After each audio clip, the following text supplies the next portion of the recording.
Hello class, good day. So today, tuturo ko sa inyo yung conceptual framework. Yung conceptual framework, ito po yung overall foundation of accounting in terms of accounting theories. Ito po kasi yung magsisilbing guide para mas maintindihan natin yung accounting. Okay? So yung conceptual framework po, nakakatulong po siya for consistency ng concept.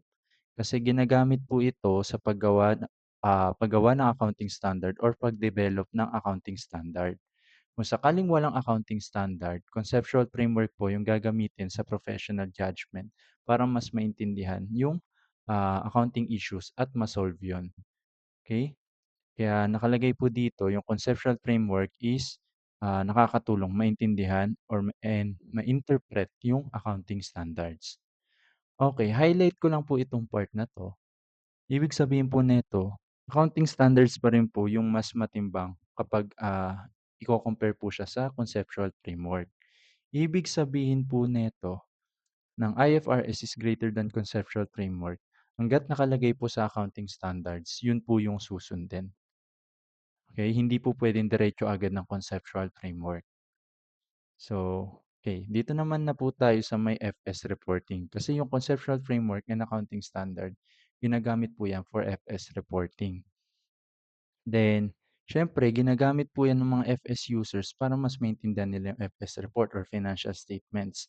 Sino ba yung mga FS users? Meron po tayong primary users and other users. When we say primary users, they are the asset provider. Sila yung nagpo-provide ng ari-arian ng company. Let's say sila yung owners, ayan, and creditors. Creditors nagpautang, owners may-ari. So, next is yung other users. Yung other users po natin, for example, yung government, employee, um, customers, suppliers, yun po yung other users. Okay? So, conceptual framework po, dahil ginagamit po siya for FS reporting, um, pasok po sa kanya yung accrual accounting. Pasok po sa guide yung accrual accounting para maintindihan yung FS reporting. Okay, yung accrual accounting po na under ng conceptual framework is ang ibig sabihin po niyan, nire-record or nare-recognize na po natin yung lahat ng revenue when they are earned and lahat ng expenses when they are incurred. Even though there are no actual cash movement, even though wala yung actual na pagpasok or paglabas ng pera, nire-record na po natin yun or nare-recognize. Yun po yung ibig sabihin ng accrual accounting na under po ng conceptual framework. Okay? Yung FS reporting po natin may dalawang objectives po yan. Merong overall objectives, meron pong specific objectives. Yung overall objectives po ng financial or FS reporting or financial statements reporting natin is makapag-provide ng quantitative information yung quantitative information, financial in nature, yung financial statements na magiging useful for decision making ng mga primary users. Yun po yung overall objective ng ating FS reporting.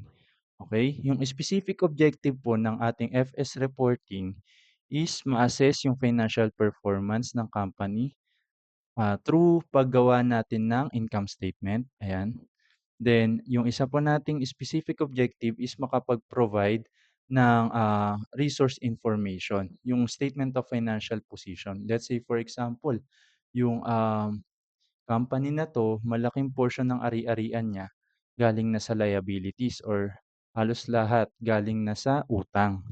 So, yung statement of financial position po yung makakapag-provide nun ng gano'ng information. Then next, isa po sa specific objectives po natin is yung cash flow determination. Yung cash flow determination po, ma makikita po natin 'yan doon sa ating cash flow statements. Saan po ba napunta yung pera? Saan po ba nanggaling yung pera? Puwedeng gano'n, okey?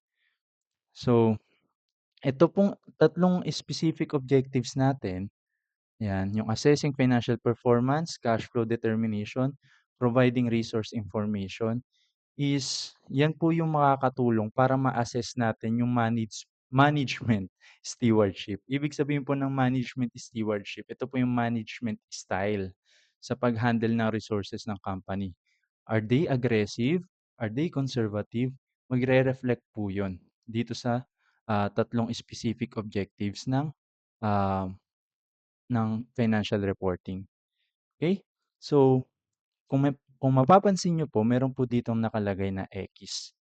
Kasi po, yung accrual accounting hindi po siya magagamit kapag cash flow statements po yung ginagawa. Kasi po dito sa cash flow statements, ang kailangan po natin diyan is cash basis of accounting. Lahat po ng actual inflow and outflow ng cash, yun po yung kailangan natin i-consider kapag cash flow statements. Pero kapag yung ibang financial statements po katulad ng SFP, Statement of Financial Position, SCI, Statement of Comprehensive Income, and SCE, Statement of Changes in Equity, yan po, gumagamit po yan ng accrual accounting. So, yun lamang po yung cover ng ating conceptual framework overview. So, thank you po.